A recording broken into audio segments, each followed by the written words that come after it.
Hey guys, I'm Lauren and I'm doing this video right now.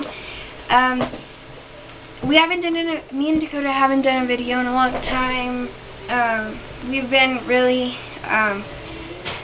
we've been doing a lot of things with our church and church activities, so that's the reason why we haven't been doing many videos. But I'm doing a video today of how crimping your hair without the crimper. As you guys may know, that the crimper, it burns your hair really bad, and I don't really like watching the smoke coming out of the crimper when I crimp my hair.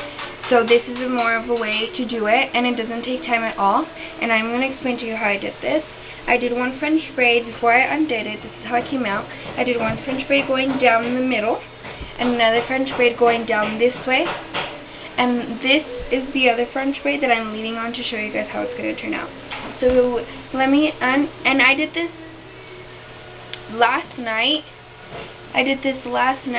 So, and I got, after I had gone out of the shower, that my hair was wet. So this is how it came out. Let me see how this is. Okay, so this is how it came out.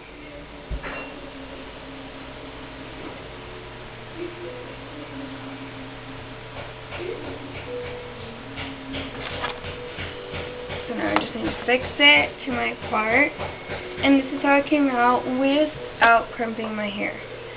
So there we go, without saying nothing. I don't hairspray it, but if I'm gonna clip it back or something, I will hairspray it. So I might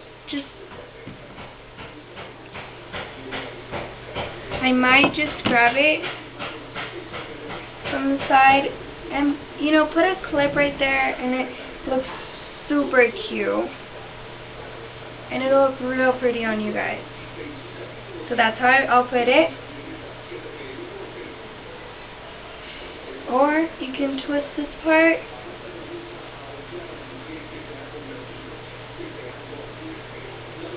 and put it like that. So that, I like it like that.